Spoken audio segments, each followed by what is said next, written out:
alguien que quiera hacer una pregunta o algo, la vamos haciendo. Así no se hace muy monótono, porque este tema es muy monótono. ¿Estamos? ¿Me escucharon? Doctor, copiado. Copiador, 5-5. Entonces, estimados alumnos, el tema de hoy es fracturas de acetábulo por el doctor Adrián Milanesio. Este dato epidemiológico que hay que ponerlo es bueno, siempre hay que fijarse en esto. Las fracturas de acetábulo, sobre todo en personas de jóvenes, son siempre mecanismos de alta energía. Nunca es un mecanismo simple como el que vemos en un anciano. Por lo tanto, es muy común que esté asociado a otro tipo de lesión, no solamente a la fractura misma del acetábulo. Siempre recibe el traumatismo transmitido de la extremidad proximal desde el fémur.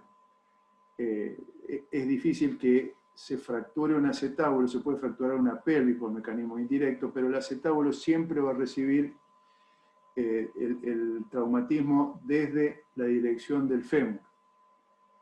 Como le dije antes, tienen los politraumatismos asociados a trauma cráneoencefálico habitualmente, otras fracturas, ruptura de víscera hueca, ruptura de víscera maciza, ruptura del vaso, bueno, ruptura de víscera maciza, por lo tanto, son fracturas que se asocian habitualmente a lesiones importantes. Tiene una mortalidad de 10 al 20% en fracturas cerradas y 50% en expuestas. Hay fracturas del acetábulo expuestas. Muchas de estas fracturas del acetábulo no están descritas en ningún lado, pero están asociadas a estallidos del periné, sobre todo, con lesiones de la vejiga y de todas las vísceras intrapélvicas. Y es importante el tratamiento inicial. Esperamos un cachito.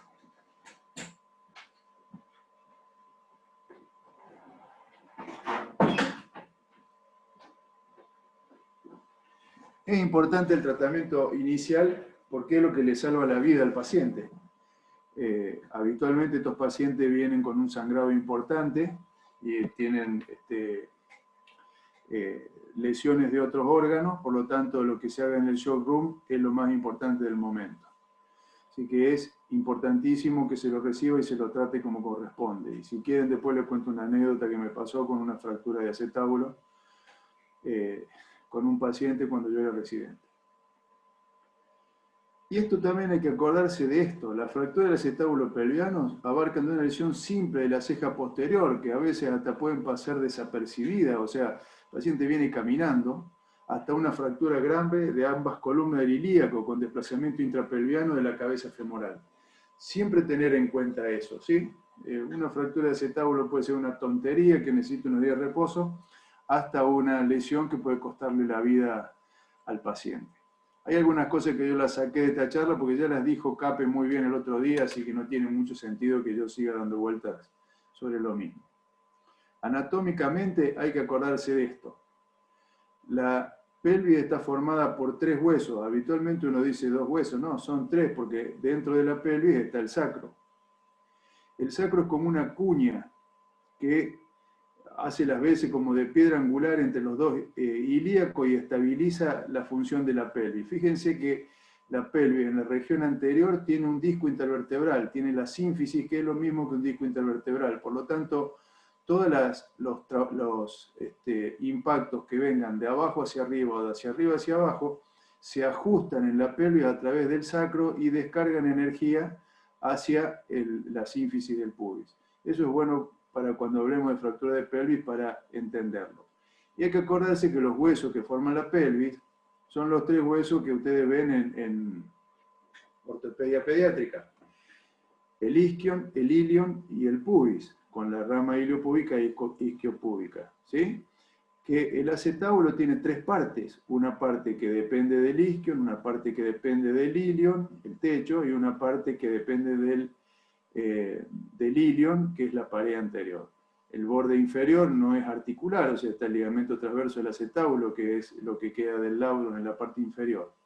Entonces, eso es lo que define la forma en que descarga peso, que descarga la fuerza es la pelvis, y la forma en que el acetábulo transmite la carga hacia el resto del peso, hacia el resto del cuerpo, o el resto del cuerpo hacia el acetábulo, hacia el piso por el miembro inferior. Yo por ahí les pregunto cuál es la diáfisis del ilíaco, y la diáfisis del ilíaco es una estructura muy bien definida, es desde el centro del acetábulo hasta la articulación sacroilíaca, allá arriba, esa región del ilion es por donde pasan la mayor parte de las fuerzas que se transmiten desde la columna vertebral hacia el miembro inferior, y funciona casi como una diáfisis, y es parte de la columna anterior, de la columna posterior en la región posterior y la columna anterior en la región anterior, de la línea innominada o de la escotadura ciática mayor. Más o menos para que se entienda esto y por qué uno dice que va a haber una pared superior, una pared inferior, una columna anterior, una columna posterior.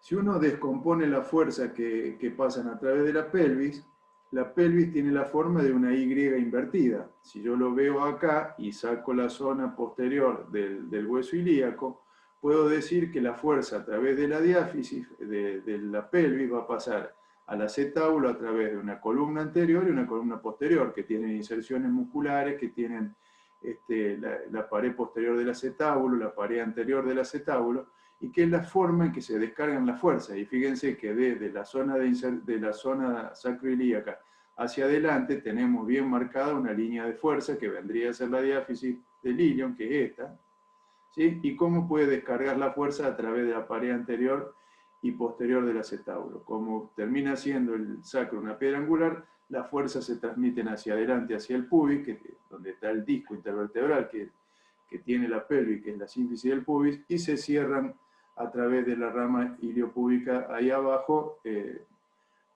distribuyendo correctamente la fuerza. Espero que se entienda esto. Si no lo entienden, me dice, que en una de esas puedo hacer que lo entiendan menos. Anatómicamente, el área articular es en forma de herradura. Ya lo explicó Cape el otro día, lo explicó perfecto, mucho mejor de lo que lo puedo explicar yo. El trasfondo es no articular y tiene la función de prensa estopa de acumular el líquido y de bombearlo hacia arriba, como explicó Cape el otro día. El ligamento redondo se inserta por debajo en la zona inferior del trasfondo, y el ligamento transverso del acetábulo, que termina de cerrar la articulación y dándole estabilidad. Esta es una articulación sumamente móvil y sumamente estable, por lo tanto la cápsula articular, ya se lo explicó el Cape el otro día, saqué todo eso, es fuerte y resistente, y las superficies articulares están hechos para que la articulación sea congruente, por lo tanto va a contener la cabeza del fémur de cualquier traumatismo, y es más fácil que se rompa que se luxe en la gente joven. ¿Cómo son los mecanismos de las lesiones? Los mecanismos de las lesiones también ya lo vieron. Lo que pasa es que podemos decir que según la posición de la cadera en el momento en que reciba el impacto, va a producir una lesión en un lugar determinado.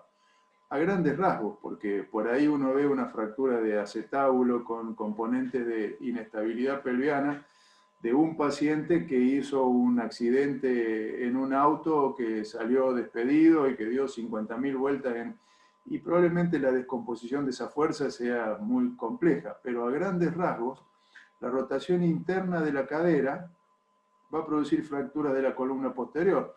Si el miembro está en rotación interna y en flexión, va a fracturar la pared posterior. Si la rotación es externa a la columna anterior, si está en aducción, la zona superior del fondo, y si está en abducción, la zona inferior del fondo. Es simple de entender. Eso es muy básico y elemental, porque por ahí ustedes ven que hay fracturas combinadas de todos estos mecanismos, dependiendo de la energía y de lo que haya hecho el fémur, el movimiento de la cadera en el momento en que se rompió. ¿Esto va más o menos bien? ¿Podemos ir entendiendo dónde están las columnas, todo esto? Sí, Doc. En cuanto al diagnóstico, hacer diagnóstico de la fractura no es algo sumamente complejo. Tenemos que conocer 4 o 5 cosas que tenemos que entender como normales para después entender lo que es anormal. ¿Cuáles son las cosas que habitualmente usamos para diagnóstico por imágenes? La RX, la TAC y la TAC 3D. A mí me ayuda mucho la RX y la TAC 3D. La TAC convencional por ahí, a mí me cuesta manejarla, pero me aclara mucho la RX y la TAC 3D. Entonces, cuando vemos una radiografía de pelvis normal, tenemos que aprender a mirar esto, a ver el anillo pelviano en una radiografía de pelvis que sea razonablemente bueno y reconocer qué es lo normal, porque en un hueso complejo como es el coxal, si uno no reconoce las cuestiones normales de la pelvis, difícilmente pueda entender lo que está mal o qué es lo que ve cuando lo ve, qué interpreta como anormal. Entonces, esta es una radiografía de pelvis de frente, bien tomada, la cadera está en rotación interna, y una sínfisis del pubis sana, las articulaciones sacroiliacas son normales, acá no hay nada anormal, salvo que tiene una coxartrosis en la cadera derecha. Pero es una radiografía normal, un sacro normal, acá no hay ninguna cosa. ¿Cuáles son las líneas que tenemos que poder identificar? ¿Qué línea es esta? Innominada. Iliopectínica. La línea innominada, la iliopectina, la línea innominada. Y esa línea innominada, según lo que yo les dije antes del fémur, de la pelvis, ¿ustedes ven la pelvis ahí? Sí, Un poco más arriba. un poco más. Eso. ¿La ven ahí? Avísenme si ven o no ven. Un poco más arriba, a la altura de su cara tiene que estar, Doc. ¿Ahí? Sí. Bien. La línea innominada. ¿Sí? Un poco más arriba. Ahí. La línea innominada. ¿Se ve? Sí, Perfecto. La línea innominada. Si yo traslado la línea innominada y hago esto, veo acá el fondo del acetábulo. ¿Cierto? sí. ¿Lo ven ahí? Sí, sí. La entrada del acetábulo, el fondo, entre la unión del borde del techo y la parte más inferior del techo. Si yo entrara ahí, entraría a la diáfisis pelviana, ¿no es cierto? Parte anterior es la columna anterior, ¿se ve? Sí, sí. Sí. La columna anterior se la ve aquí. Si yo entrara acá, entraría a la diáfisis pelviana. Y fíjense cómo se hace fuerte la pelvis en la zona en que se une con el sacro. O sea, esta es la parte más resistente de la pelvis, que está por encima en la pirámide supracetabular. Entonces, línea innominada, lo que se ve en la radiografía como línea innominada. Ilioisquiática. Yo estoy viendo la línea ilioisquiática, veo la escotadura asiática, yo sé que la espina asiática mayor está acá. Yo veo la línea ilioisquiática hacia el borde inferior del isquion, pero tengo que dar vuelta a la pelvis para poder ver la línea ilioisquiática. ¿Se ve ahí? Sí. Entonces, línea ilioisquiática, José. ¿Se acuerda, José? Sí, Doc, ahí la veo. Línea ilioisquiática, ¿sí? Fíjense que el borde inferior de la diáfisis pelviana, si yo entrara en la diáfisis, entraría ahí, ¿no es cierto? Sí. Entonces, es el borde inferior, columna posterior, ¿sí? Línea ilioisquiática. Columna anterior, línea innominada. Nosotros estamos acostumbrados a ver los coxales así, pero el coxal en zona de carga está así, en posición de trabajo está así. Nosotros estamos acostumbrados a verlo así.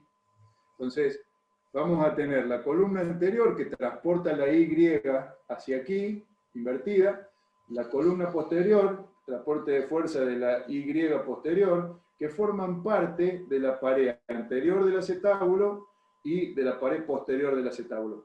Y el isquion, ¿sí?, en la pirámide supraacetabular, el techo del acetábulo. ¿Se entiende eso?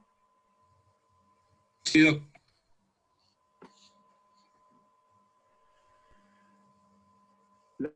La pared posterior, si yo estoy viendo la pelvis así, voy a ver la pared posterior, ¿no es cierto? Sí. Lo que pasa es que acostumbramos a ver el coxal así, entonces vemos la pared. Ahora, si lo vemos de frente en la radiografía, pared posterior. Y si vemos de frente en la radiografía, vemos la pared anterior que se superpone con la posterior. Y el techo del acetábulo, que Fíjense que uno ve el techo del acetábulo y lo ve así. Ahora, el techo que se refleja es esto, es así. Lo que ve en la radiografía. ¿Está? Y la lágrima. La lágrima, fíjense, yo tengo la incidencia pelviana así, por lo tanto voy a ver la lágrima acá. Eso es la lágrima, el trasfondo del acetábulo. ¿Se entiende? Sí, ¿Se sí. entendió, doctor Herrera? ¿Está bien lo que digo? Sí, sí, no, está todo correcto, Doc. Muy bien. Esta es una proyección panorámica de pelvis. Si queremos identificar y ver la columna anterior, la columna posterior con más evidencia, tenemos que pedir proyecciones que son alar o ilíaca y obturatriz. ¿Qué vemos? Si tenemos la pelvis así, y yo pido una radiografía alar, voy a ver el ala del ilíaco, ¿no es cierto? Y voy a ver la columna anterior, el rayo va a estar acá. Voy a ver la columna anterior. Perdón. Voy a poner la radiografía alar. Cuando el rayo entra así, voy a ver la columna posterior. Perdón, me confundí. La columna posterior. La espina ciática, la escotadura ciática mayor, la escotadura ciática menor, y el borde acetabular anterior, porque voy a ver reflejado el borde acetabular inferior. O sea que puedo evaluar los fragmentos que estén rompiendo la columna posterior. Y a la vez, en esta posición obturatriz, lo que voy a ver es desplegado el agujero obturatriz, o el agujero obturador, mejor. Y en esa circunstancia voy a ver la columna anterior y el borde posterior del acetábulo. Habitualmente, para ver el acetábulo, después faltan outlet e inlet, que son para ver más el anillo pelviano, ¿sí? En inlet vemos el anillo de entrada de la pelvis y en outlet vemos el anillo de salida de la pelvis. Pero para ver las paredes del acetábulo, obturatriz y alar. ¿Qué son estas? ¿Sí?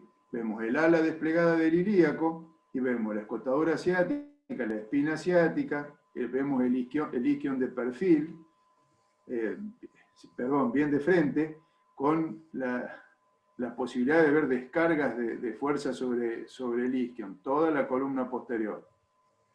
Y en la obturatriz vemos toda la columna anterior, fíjense allá cómo se despliega la pared anterior y fíjense acá cómo se despliega la pared posterior. Vemos toda la columna anterior y se ve ahí la pirámide supraacetabular con la diáfisis acetabular, la diáfisis pelviana. Esa es la columna, esa es la pared anterior, columna anterior, pared posterior. ¿Está claro? Sí, Doc. La tomografía computada. La tomografía nos va a mostrar el detalle fino, pero si uno vio bien al área obturatriz y lo necesitó, porque por ahí hacen falta, yo no pido de rutina la fractura de acetábulo, outlet e inlet, porque la tomografía te la va a mostrar. Entonces, para no irradiar tanto y a la vez para no movilizar tanto a los pacientes y hacer las cosas todas de una sola vez, si uno quiere las puede pedir, pero para ver las paredes del acetábulo son alar y obturatriz. La tomografía computada, ustedes han visto un montón de estas tomografías, probablemente ya la tienen clara, y la tomografía nos va a dar un detalle fino y definición precisa de un fragmento que vayamos a ver, sobre todo los fragmentos de impactación.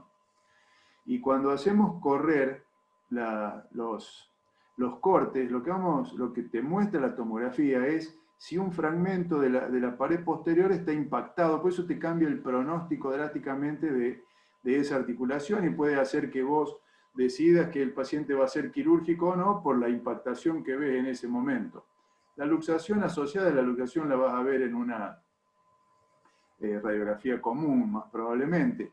También te va a mostrar si hay un fragmento que quedó mal reducido o si hay algún fragmento de la cabeza que alguna vez puede pasar desapercibido. Y la patología de la articulación sacroilíaca. O sea, como se ve acá, uno ve acá una gran impactación de la cabeza, de la pared posterior en la cabeza, y esto te cambia drásticamente el pronóstico. Tanto es así que hay un fragmento de la pared anterior metido dentro de la articulación.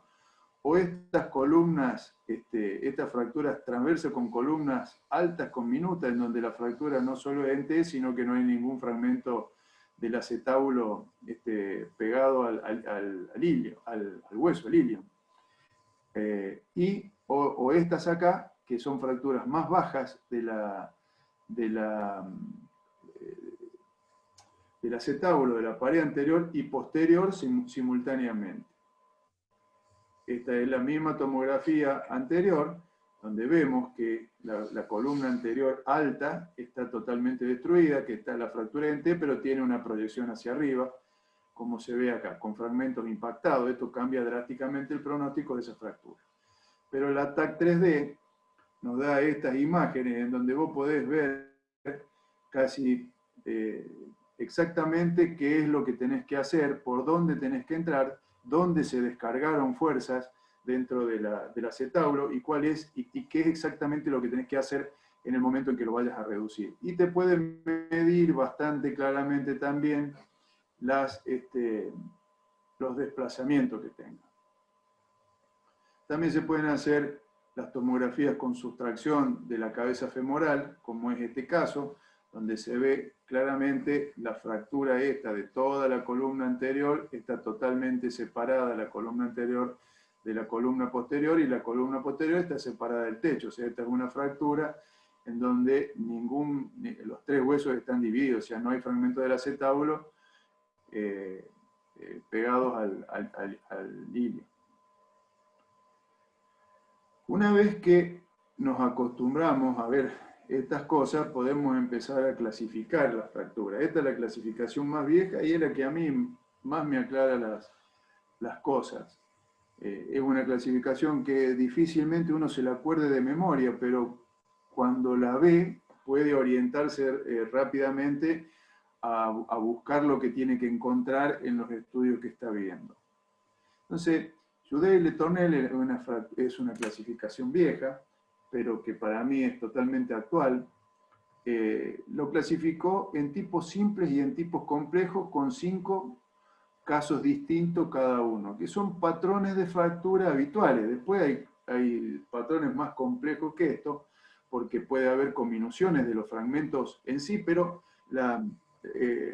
los trazos de fracturas dependen de la posición del fémur en el momento que se produjo y se producen más o menos en estas circunstancias. Entonces, los tipos simples, que son 5 tipos, no son tan difíciles de entender porque el tipo A es la pared posterior sola, es la típica fractura, luxación posterior, o sea, la fractura de la pared posterior del acetábulo con luxación de la cadera o no, pero es la fractura pura de la pared posterior del acetábulo. El segundo tipo simple es la columna posterior. La columna anterior queda totalmente sana. Acuérdense que esto se está viendo así en la pelvis, ¿no? No está en la posición correcta. Están viendo el acetábulo de frente. Pared posterior, columna posterior. La columna anterior está sana. Pared anterior del acetábulo. Columna anterior, la columna posterior está sana. Y transversas. Si uno piensa más o menos detenidamente, estas son fracturas que en sí mismas, con una osteosíntesis simple, son estables. O sea, yo puedo reducir y estabilizar, puedo reducir y estabilizar, reducir y estabilizar, reducir y estabilizar, porque una sola de las columnas está despegada. O sea, parte del acetábulo sigue estando asociado a una columna o al techo. La transversa es una fractura que pasa a través del acetábulo, pero el techo está pegado al ilion, o sea, la zona de carga está pegada al ilion. Los tipos complejos también son 5, pero fíjense que los trazos ya no son de una sola columna, sino que son de las 2 columnas. Entonces, en los tipos complejos, el tipo A es la pared posterior más la columna posterior. Es la sumatoria de A y B. Pared posterior más columna posterior. La columna anterior está sana. La tipo B es pared posterior más transversa, o sea, es la suma de la E y de la A. es un fragmento de la pared posterior, pero acá ya no va a estar sana la columna anterior, sino que la fractura es transversa.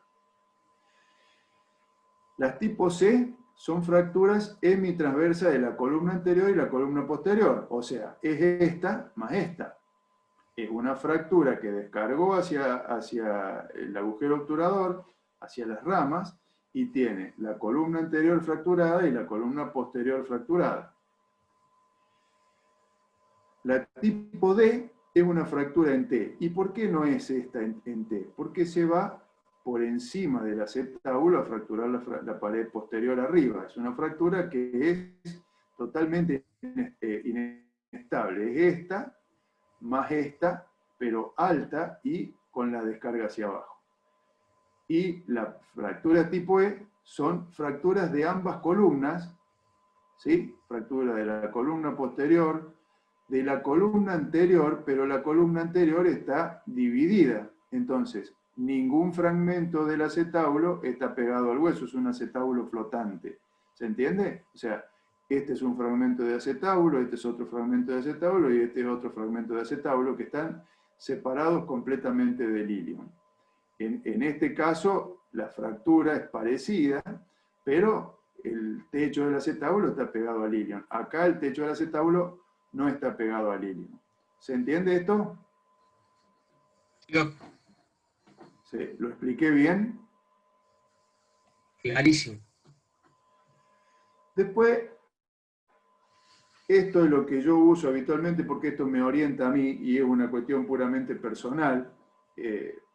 Yo creo que el 98% de las personas que alguna vez tuvieron contacto con esta fractura usaron esta clasificación, pero hago, esto que no quede registrado, las clasificó como clasifica O con su clasificación alfanumérica las fracturas. Y fíjense que las tipo A, las tipo B y las tipo C son fracturas que son lo mismo que las que estamos hablando antes.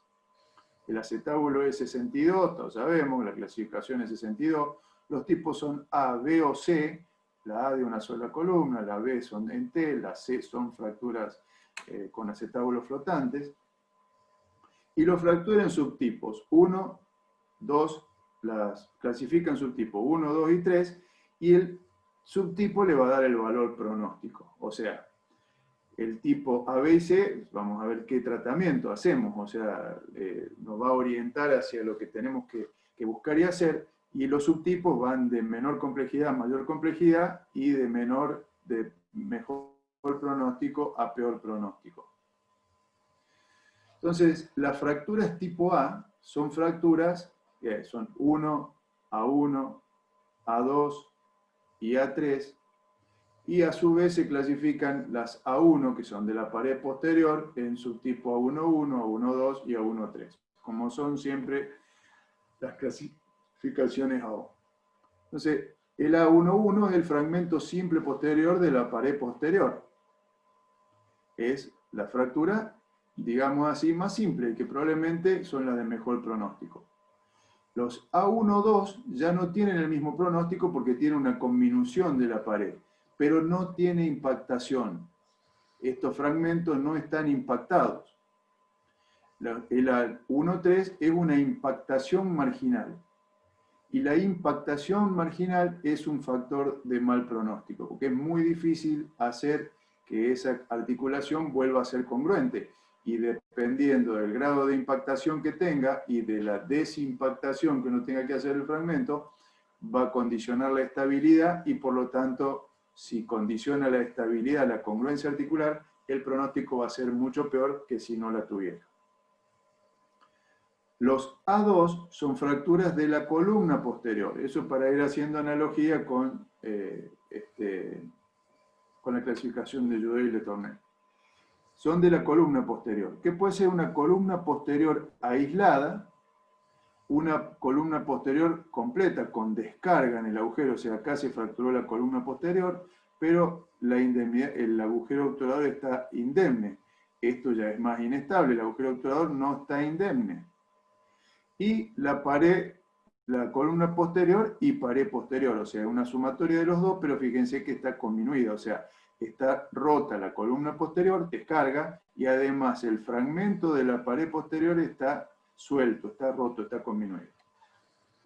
Las ATs son fracturas de la pared anterior, que puede ser la pared anterior aislada, como aquella, la pared anterior más la columna alta, pared anterior en zona de carga, y la pared y columna anterior baja, que es más la fractura que se va hacia el pubis, hacia la rama iliopúbica. ¿Sí? O sea, esta fractura está en zona de carga, esta está menos en zona de carga, pero es más inestable y conminuye más y inestabiliza la pared anterior del acetábulo. Las tipo B son fracturas transversas, Las B1 son las transversas puras y tiene mucho que ver el lugar en donde esté el trazo. Esto suma a las transversas de la clasificación de Jouet la posibilidad de hacer pronóstico. No es lo mismo que una transversa pura esté por fuera de la zona de carga, la zona infratectal, aunque sea una transversa pura, y que rompe teóricamente las dos columnas, pero si está por debajo de la zona de carga, lo más probable es que el pronóstico de esa articulación, una vez reducida y estabilizada, sea bueno. Si esa fractura está en la zona donde termina el trasfondo, juxtatectal, o sea, inmediatamente por debajo de la zona de carga, no va a tener el mismo pronóstico que esta. Y si la fractura está a través del techo y está desplazada, el pronóstico es mucho peor, ni hablar de si está impactada esa fractura transtectal, que es en plena zona de carga acetabular. Entonces, lo mismo, mejor pronóstico, peor pronóstico. Las tipo B2 son fracturas en T. Y las define a las fracturas en T igual que las fracturas B1. Infra, justa y trans. La diferencia es que la energía es superior y probablemente más con la cadera en abducción, entonces la energía que rompe la T no es lo mismo que esté por debajo del techo, a nivel del comienzo del techo o trans techo. Igual el pronóstico es mejor aquí que aquí. Y las fracturas transversas tipo B3 son hemitransversas.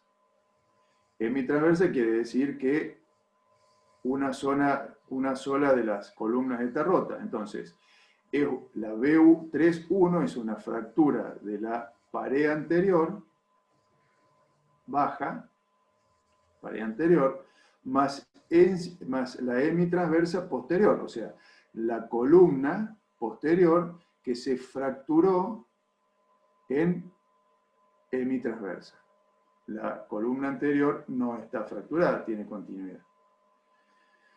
La 3-2 es una columna anterior alta, o sea, ya no es la pared anterior, sino que es la columna anterior. La parte baja de la columna anterior está sana, pero la parte alta de la columna anterior está fracturada, está dividida. Más la hemitransversa posterior.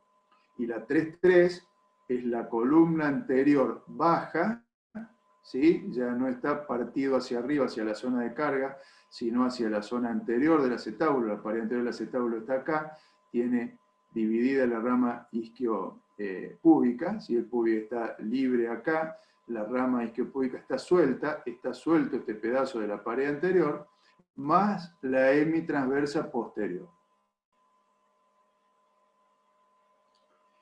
Y las tipo C son fracturas simultáneas de ambas columnas.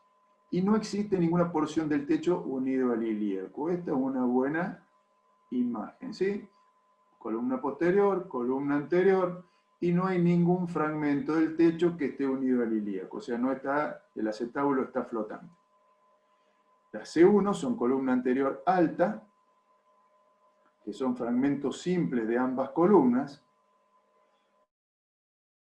La C1-2 es una columna anterior alta multifragmentada, Acá está la columna baja, que está sana, pero la alta tiene varios fragmentos. La C1-3 es una columna anterior alta más la columna posterior más pared posterior. O sea, a esta fractura se le suma una fractura de la pared posterior. O sea, se divide el acetábulo en una porción más. Y las tipo C2 son columna anterior baja, ¿sí? Ya no está conminuido para arriba, sino que está conminuido para abajo, que la 1 son fragmentos simples, las 2 es una columna anterior baja multifragmentaria, ¿sí? Hay varios, está el PUI libre, una parte anterior de la columna libre, más la columna posterior, y la C2-3 es una columna anterior baja más columna posterior más pared posterior. Es esta misma, es la 2, más la pared posterior. Es complejo de acordarse de todo esto, pero si uno piensa, cada vez que vaya a ver la radiografía, si tiene medianamente en mente cualquiera de estas dos clasificaciones, va a entender cuál es el mecanismo de la lesión y hacia dónde tiene que ir a resolver el problema. Esto marca un poco qué abordaje hay que hacer, cuándo es un abordaje, cuándo dos abordajes, cuándo ese abordaje es simple o cuándo es complejo, cuándo hay que entrar en la pelvis, dónde hay que apoyar las placas. Si uno va mirando estos patrones de fractura, con el tiempo la experiencia le va dando la posibilidad de poder resolver estos problemas. ¿Se entendió eso? ¿Estamos bien ahí? Sí, Doc. En cuanto al tratamiento, siempre va a haber un tratamiento conservador o incruento o un tratamiento quirúrgico o cruento. Y eso depende mucho de las condiciones que esté el paciente en el momento en que uno lo ve. Muchas de estas fracturas, sobre todo cuando son de alta energía, de la clasificación C o B, o las complejas, son pacientes que muchas veces no se los puede operar el día de cirugía o 2 días después porque tienen una talla vesical o porque tienen una exposición del periné porque estalló el periné en el momento del traumatismo, o tienen una lesión del recto, o tienen una región de la vejiga, o tienen lesiones intestinales, tienen el abdomen abierto, o una laceración hepática, un traumatismo de cráneo, o una ruptura del vaso, y nos toca a nosotros entrar a resolver el problema muchos días después de que se haya producido la lesión. Entonces, a veces el tratamiento conservador o incruento no es una indicación, sino que es una necesidad donde uno tiene que controlar el daño de alguna forma. Hoy en día es muy poco frecuente, no hace tantos años atrás era bastante más frecuente, y el gol estándar de hoy día es tratar de reducir la articulación y estabilizarla lo más pronto posible. El tratamiento incruento tiene indicaciones bastante específicas, lo que estamos hablando. La fractura sin desplazamiento, una fractura simple, la pared posterior se redujo, no tiene desplazamiento, no tiene impactación, lo más probable es que cure en reposo, entre 4 a 8 semanas, dependiendo de la fractura que estemos hablando. Cuando el tratamiento quirúrgico está contraindicado por mal estado general del paciente, infección local, edad avanzada, con severa osteoporosis, muchas veces el tratamiento quirúrgico está contraindicado, pero si uno piensa que va a ser una tracción esquelética por el término de 4 a 8 semanas hasta que los fragmentos óseos se estabilicen y que estén en condiciones de recibir la carga del tono muscular simple del paciente acostado, y probablemente sea en un paciente de edad avanzada, sea mucho más simple intentar resolver esto con algún mecanismo más rápido, como una prótesis, que dejarlo en la cama en una tracción. Y yo creo que la tracción esquelética se debe utilizar en pacientes que están esperando por la cirugía para que los fragmentos no queden consolidando de cualquier forma. Acuérdense que la pelvis consolida bastante rápido, es un hueso muy activo. A mí me gusta ver esto, o sea, estos son conceptos viejos, pero no por eso dejan de ser válidos, y yo les doy cierta bola a estos conceptos. El arco de mata no es nada más que un ángulo que valora la parte que está íntegra del acetábulo. la parte que está articulando con la cabeza. Si, como se marca acá, ¿no es cierto? Una vertical al piso y buscar con otra línea en donde termina la fractura, en donde termina el techo y donde termina la fractura. Si en todas las proyecciones de la cadera ese ángulo es mayor de 45 grados, probablemente la cobertura del acetábulo sea suficiente para que el tratamiento sea incruento. Por más que veamos esta fractura transversa baja, infratectal, como veíamos antes, una fractura transversa, infratectal, que la sumatoria de todos los ángulos es mayor de 45 grados. Esta fractura es muy posible tratarla con reposo, un mecanismo ortopédico incruento, que habitualmente se le da reposo simple porque la fractura no es inestable en sí misma. Acuérdense que esto está rodeado de músculos muy poderosos, muy potentes, se queda quieto ahí. Estamos entonces, el arco de mata a mí me gusta tenerlo en cuenta. Yo si miro la radiografía y veo que el techo está sano y el desplazamiento y la estabilidad es posible de tratarse incruentamente, lo dejo así. Yo creo que es lo mejor que podemos hacer. Y las tracciones que se podían acomodar son estas tracciones en férula que necesitan combinación de fuerzas, porque si uno tiene esta fractura en estas condiciones y la deja así acostado porque el paciente está con trastornos vasculares, con trastornos abdominales o de cráneo, lo que sea, o fracturas de la columna, el raquis, y lo dejamos así, el pronóstico es horrible. Ahora, si uno combina las tracciones, que puede ser una tracción simple en el eje del miembro, con la cadera en semiflexión, como si fuéramos a traccionar una fractura lateral de la cadera, una fractura subtrocantérica de la cadera, y le combináramos un estribo con una clavija que traccione el trocánter, lograríamos probablemente lo que pasó con esta fractura, una congruencia de la articulación bastante buena, y si logramos que consolide ahí, probablemente este paciente no vaya a tener grandes complicaciones. Y si no logramos una congruencia articular razonable, como para que el tratamiento no sea quirúrgico, por lo menos vamos a tener el acetábulo en una condición mucho más fácil de reconstruir. ¿Cuándo indicamos tratamiento quirúrgico? Las indicaciones: incongruencia articular con desplazamiento entre los fragmentos mayor a 3 milímetros, inestabilidad fracturaria, luxaciones irreductibles por fragmentos interpuestos. Ya no es el tratamiento no es quirúrgico por la fractura en sí, sino porque el fragmentito de la pared posterior se metió adentro, que en una de esas no sería quirúrgico por otras causas.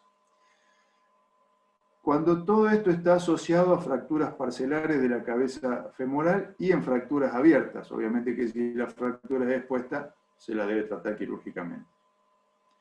Cuando se opta por el tratamiento quirúrgico, el objetivo de esto es buscar una reducción anatómica con un escalón inferior a 2 milímetros, por eso tiene tan mal pronóstico la impactación. ¿Qué implante vamos a utilizar? Yo voy a usar, a mí me gusta mostrarle los implantes porque por ahí uno hace un pedido y dice, no, mira, vamos a pedir una caja de pelvis que tenga esto, esto y esto, pero ¿por qué? Se necesitan tener tornillos de compresión interfragmentarios, pero que sean largos y con todas las medidas necesarias de tornillos corticales para disipar fuerza, con tornillos tirafondo para comprimir fragmentos, tornillos cortos de 4,5, largos de 3,5, para poder estabilizar una columna anterior percutánea si fuera necesario, o un tornillo para una columna posterior si fuera necesario. Y son estos tornillos de cortical que muchas veces se usan para esto, o a veces tornillos de esponjosa que superan la longitud normal. Y las placas de reconstrucción. ¿Sí? Las placas de reconstrucción que pueden venir conformadas, contorneadas o no, y que son fuertes, son placas que tienen que tolerar cargas muy importantes. Esta es una caja de pelvis básica, donde están las bolitas para reducción. En esta caja, cuando le saqué la foto, falta las pinzas que uno le puede poner a una de los extremos de la pinza un tornillo, y en el otro extremo la boca del tornillo está abierto para que uno pueda enganchar dos tornillos con dos fragmentos y cerrarlos, forzarlos a reducirse con un tornillo puesto y utilizar después su agujero si fuera necesario para colocar una placa. Estas son pinzas de separación, ya son pinzas de compresión de los fragmentos, las grinfas para doblar placa, el medidor de profundidad para los tornillos es muy importante en estos casos, los destornilladores que contengan el tornillo armado al destornillador, porque muchas veces los lugares son inaccesibles para poner tornillos con las dos manos. Y los tornillos cardánicos, también los atornilladores cardánicos, para poder poner un tornillo en una circunstancia incómoda, sobre todo cuando hay que fijar alguna articulación sacroilíaca o en esos lugares. Y esto es son las variantes de todas las placas que se pueden usar para pelvis hoy día, desde las placas con dientes para fragmentos con minutos, las placas para la articulación sacroilíaca, placas rectas que se pueden contornear, las placas para el techo y la columna posterior cuando está la diáfisis o el techo para unirlo a la columna posterior, placas contorneadas en todos los planos, en el plano frontal y en el plano axial, para la sínfisis del pubis. O sea, hay infinidad de estos implantes, pero más o menos tener un pantallazo de saber con lo que uno debe contar, porque es con las necesidades que se va a encontrar dentro del procedimiento quirúrgico. Y también tenemos que tener en nuestro arsenal las prótesis totales. Para las fracturas con impactación de fragmentos intraarticulares de difícil reducción, hoy día yo creo que cuando son fragmentos impactados, en donde la cabeza se luxó hacia arriba y atrás, con fracturas de la columna posterior y fragmentos impactados, o de la cabeza, fracturas de la cabeza más la columna posterior, más la pared posterior, o fracturas de la pared posterior y el techo, que son muy difíciles de reconstruir. O sea, hacer que eso vuelva a ser una esfera dentro de la otra es prácticamente imposible. Y bueno, yo sé que está muy discutido ese tema, pero los estudios a mediano plazo dan ciertas ventajas sobre poner una prótesis de primera instancia en esas circunstancias. Los ancianos con osteopenia y con movilidades va a ser mucho más rápida la recuperación de una prótesis que se use ella misma como método de osteosíntesis de las fracturas acetabulares, cuando están asociadas a fracturas de la cabeza femoral de tamaño importante, o sea, las cabezas destruidas. Es muy difícil hacer que reconstruir un acetábulo y una pelvis y que esa vuelva a tener una función razonable como para que tenga una articulación que tolere cargas por tiempo prolongado. Y cuando las fracturas están asociadas a artrosis o patología articular previa, o sea, una fractura del acetábulo en un paciente artrítico con cambios articulares importantes, probablemente convenga hacer un reemplazo y devolver la articulación a su función habitual. Entonces, cuando uno ve en las radiografías este tipo de lesiones, o sea, el famoso espolón acetabular, esto está hablando de que hay una impactación grosera del techo. Este espolón no es nada más que el borde del acetábulo, ¿sí? De vuelta lo estamos viendo así, el borde del acetábulo, que saltó y se dio vuelta hacia adelante porque la impactación en el fondo, en el techo del acetábulo, es tan grande que rompió la pirámide supraacetabular y hizo que este fragmento se corriera hacia afuera. O esta impactación, Cape el otro día habló muy bien del tipo de articulación, que es estable en sí misma, una articulación que permite grandes movimientos, pero con gran estabilidad. Si tiene esta pendiente, este espolón y esta pendiente de impactación, la región posterior-superior del acetábulo, esa articulación difícilmente vaya a ser estable de nuevo y probablemente sea mucho más beneficioso dependiendo de la edad y un montón de factores, ¿no es cierto?, hacerle una prótesis. Entonces, ¿por qué la va a tener la prótesis a corto plazo? Fíjense del lado sano de la cadera, cómo es la cadera, y fíjense del lado enfermo. Prácticamente el acetábulo es plano. Y fíjense aquí cómo el fragmento del techo del acetábulo está totalmente desplazado hacia arriba. O este tipo de fractura, fíjense que esto es un anciano, es una pelvis de un anciano, donde hay una fractura transversa del acetábulo sin grandes desplazamientos, y uno por ahí tendría tendencia a decir,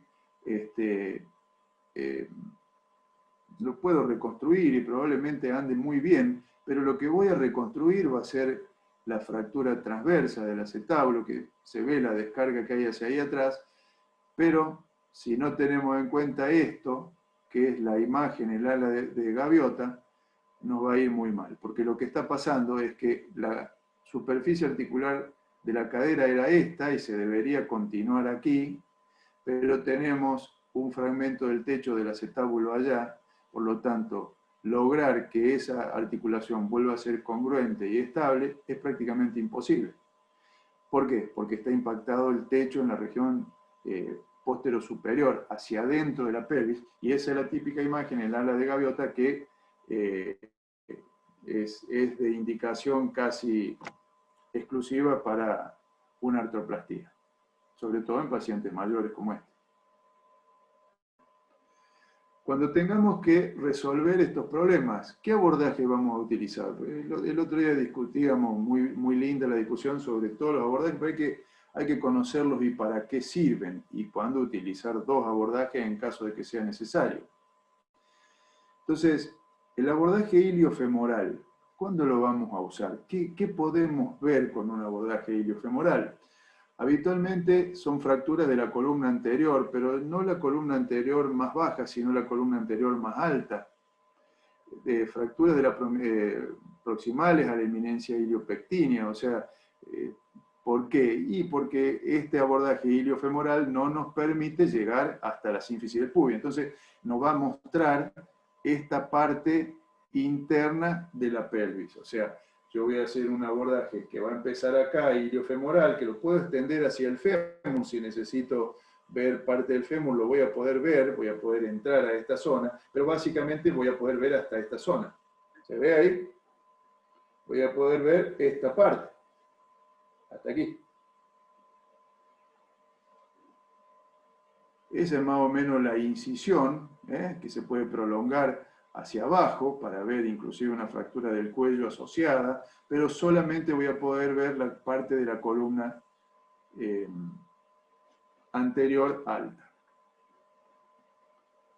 El ilio inguinal es probablemente el abordaje más utilizado. ¿Por qué? Y porque desde ese abordaje podemos ver toda la columna anterior, podemos ver podemos llegar hasta la espina ciática, hasta la escotadura ciática, podemos palpar la espina ciática, se puede ver la articulación sacroilíaca, se puede estabilizar la articulación sacroilíaca, porque nos permite ver hasta el interior de la pelvis. Podemos ver toda la columna hasta el interior de la pelvis, el borde inferior del agujero obturador. Vamos a estar trabajando en esta zona, ¿sí? Podemos llegar hasta la articulación sacroilíaca, siempre cuidando los vasos, ¿sí? Acá está la bifurcación, y acá está la raíz L5, que va a ir a juntarse con la raíz S1, allá, y va a dar un plano de trabajo aquí en el medio, pero hay que ser muy cuidadoso, porque en esa zona vamos a producir lesiones, y hay que ser muy cuidadoso con el abordaje, porque hay que hacer las tres ventanas del abordaje ilioinguinal, que es la ventana que está por el lado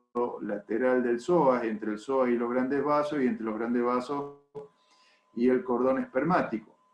Ese es el abordaje que podemos ver. Hay que abrir completamente el conducto inguinal, llegar hasta la zona profunda de la pelvis y generar las tres ventanas, ¿sí? El psoas ilíaco con el nervio crural, donde nos deja ver toda la pelvis, y si levantáramos el ilíaco podríamos ver hasta la articulación sacroilíaca. Disecar entre los grandes vasos nos va a dar la segunda ventana para poder pasar la placa o ver la fractura de la región de la rama iliopúbica. Y la tercera ventana, que se puede ver el espacio entre el cordón espermático y los grandes vasos hasta la sínfisis del pubis.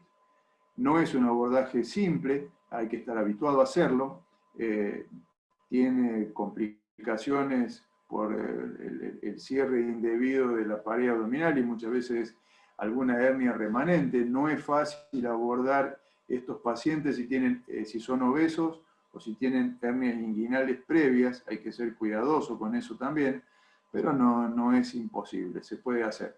Y nos da una visión muy importante, inclusive algunas veces nos deja reducir alguna fractura de la columna posterior por esta vía. El Kocher-Langenbeck es el abordaje especial para la columna posterior.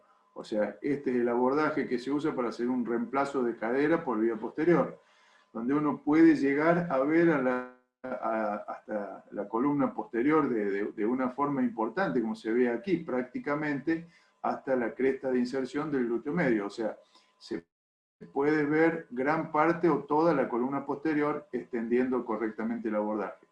También tiene sus cosas, vamos a estar muy cerca de la escotadura ciática, de la salida del nervio ciático mayor, vamos a estar muy cerca de la arteria glútea superior, de la glútea inferior, vamos a estar cerca de estructuras neurovasculares muy importantes y que nos pueden complicar el campo quirúrgico, inclusive podemos tener inconvenientes serios. Pero con cuidado se puede exponer gran parte de la columna posterior sin lastimar nada. Si uno va con cuidado, se puede ver la cápsula y se puede ver toda la columna posterior, como se ve aquí. Este es un abordaje que hicimos nosotros, donde ahí se ve la cabeza femoral y donde se ve la columna posterior. Si yo me extiendo hacia proximal, voy a ver la zona de la columna posterior alta hasta por encima del acetábulo, y si me extiendo hacia abajo puedo llegar hasta más de la mitad del isquion para poder poner una placa, como se ve ahí, por la vía posterior, como se ve en la radiografía. Se puede utilizar en fracturas transversas simples, fracturas transversas que están por debajo del techo del acetábulo, que sospecho que no voy a tener que hacer ningún gesto importante para lograr la reducción, fracturas de la pared posterior del acetábulo. El abordaje trirradiado no puedo decir mucho, no lo hice nunca, está descrito en un montón de libros, como cuando uno tiene que extenderse para reducir una pelvis con lesiones de la columna anterior, posterior, el techo, con grandes desplazamientos, requiere osteotomía del trocánter mayor para poder levantar todo el plano glúteo y poder ver todo el ilion, la columna anterior y la columna posterior. Nunca hice ninguno, no tengo ninguna experiencia con esto. ¿Cuáles son las complicaciones más comunes? Las infecciosas van a estar siempre asociadas a estas fracturas, porque son fracturas que son pacientes traumatizados, habitualmente inmunodeprimidos, que han tenido lesiones de otros órganos, entonces se defienden mal, a veces llevan muchos días de internación, y se complican.